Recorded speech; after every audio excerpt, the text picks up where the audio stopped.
பாசிட்டிவும் நெகட்டிவும் வந்து ஜாயின் பண்ணியிருக்கோம். இது வந்து பாசிட்டிவ் வந்து ஒயிட் கலர் ஒயர்லையும் நெகட்டிவ் வந்து பிளாக் கலர் ஒயர்லையும் வந்து ஜாயின் பண்ணியிருக்கோம். இப்போ வந்து நெக்ஸ்ட் என்ன பார்க்க போகிறோம்னா ஹெட்லைட் சுவிட்ச் S1ங்கிறது சுவிட்சிலேருந்து டிம் L1, S2ங்கிறது வந்து பிரைட்டு சுவிட்சிலேருந்து பிரைட் வந்து L2க்கு வந்து பிரைட் லைட்டு தெரியும்.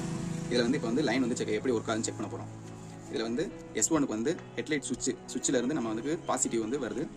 அது வந்து அவுட்புட் வந்து L1 டிம் வந்து லைன் வருதான்னு செக் பண்ண போகிறோம்.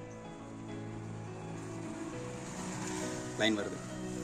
நெக்ஸ்ட் என்ன பார்க்குறோன்னா S2ங்கிறது வந்து ஹெட்லைட் சுவிட்ச் ஆன் பண்ணோன்னே வர பிரைட்டு அந்த லைன் வந்து எல்லோ லைனில் வந்து ஜாயின் பண்ணுறோம். இப்போ வந்து க்ரீன் கலர் லைன் வந்து L2 பிரைட்டுக்கு வந்து லைன் வருதான்னு செக் பண்ண போகிறோம். இதான் வந்து ஒரு ஹெட்லைட் ரிலே வந்து ஒர்க் ஆகுது. இப்படி தான் வந்து ஒயரிங்கும் நம்ம செக் பண்ணி கொடுக்கணும். நெக்ஸ்ட் இது மாதிரி வந்து உங்களுக்கு வந்து ஆட்டோமொபைல் எலக்ட்ரிக்கல் சம்மந்தமாக எதுவும் டவுட் இருந்துச்சுன்னா கமெண்ட் பண்ணுங்கள். அதை பற்றி நம்ம வந்து நெக்ஸ்ட் வீடியோவில் வந்து அப்டேட் பண்ணுவோம்.